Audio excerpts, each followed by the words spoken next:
my dear children. Hope you're all doing good. Welcome to Social Class. In this video, we are going to see a new lesson in history. The name of the lesson is Tribal Communities and Colonialism. Okay, so watch the following video very carefully, and if you have any doubts, we shall clarify in the online session. Thank you. Colonialism and tribal societies. A tribe can be defined as people belonging to the same race, inhabiting a specific region of the country, using same language, and practicing the same culture and religion. The scheduled tribes in India are generally considered to be Adivasis, literally meaning indigenous people or original inhabitants. Scheduled tribe is an administrative term used for the purpose of administering certain specific constitutional privileges, protection, and benefits for the specific sections of the people considered historically disadvantaged and backward. The branch of science which deals with the study of tribal culture and lifestyle is called anthropology. As tribals have mostly led an isolated and nomadic life, it is very difficult to learn about them. Tribes have always existed in Indian subcontinent, and their existence can be traced to the Indus Valley civilization.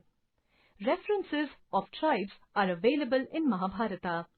But tribes were never really a part of mainstream Indian life. They have always had a different socio-economic, politico-religious structure which continue to be an integral part of the traditional Indian social structure. A tribal group speaks a definite language, belongs to a distinct racial group, follows a typical religion, and performs different rituals. Tribals live in a natural surrounding. Depending on their physical environment, they practice a variety of economic activities like hunting, fishing, food gathering, and farming, etc. Family is the basic social unit of the tribal communities. Women perform various domestic and economic functions. Sometimes they are also engaged in agricultural operations. British colonial rule had a tremendous impact on their isolated and peaceful lives. The colonial state allowed the zamindars and moneylenders to plunder the tribal economy. Trivia. A colony is a part of an empire, and so colonialism is closely related to imperialism. They were deprived of their means of livelihood and were forced to adopt a new lifestyle. Many a times, they protested to save their territories and environment. Some noted tribal protest movements of the 18th century, which continued throughout the 19th century, were aimed at rebelling against these exploitative British strategies. Changes within tribal societies and economies. Some of the tribes like Gonds were able to form their independent states during the medieval period, as did the tribes of Northeast region.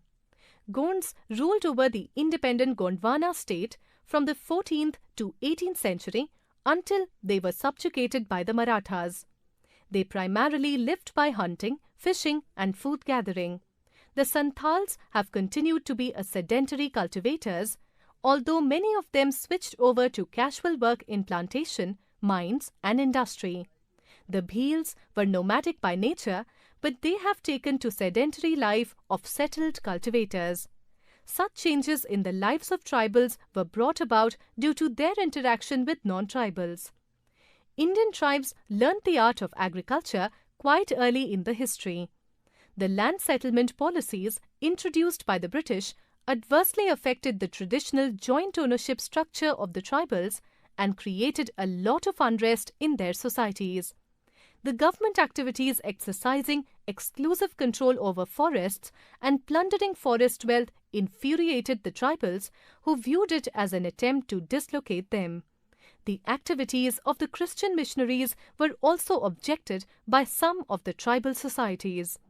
The developmental activities like mining, laying of roads, and railway tracks in the hilly and forested area depleted the resources of the tribals, bringing uncertainty, misery, and poverty among them. It had an adverse impact on their society. The introduction of various other kinds of laws were perceived as imposition of foreign culture by the tribals. Many of the tribal movements were directed against the landlords who exploited them by levying heavy taxes on them and restricted shifting cultivation in the forests. The religious movements and various other socio-religious reform movements introduced by the British were also unacceptable to many tribal societies. British wanted to keep the tribes isolated because they had realized that tribal people can be a potent force to deal with in the national movement. The steady expansion of British rule in India slowly began to affect the traditional lifestyle of the tribals. The colonial rule brought an end to the barter economy of the tribal societies and instead introduced a cash economy. With this, merchants initiated commercialization of agriculture. In order to grow cash crops, they acquired large tracts of agricultural land of the tribals and weakened their self-contained economy. Trivia: by 1920, nomadic pastoral tribes represented over a quarter of Iran's population.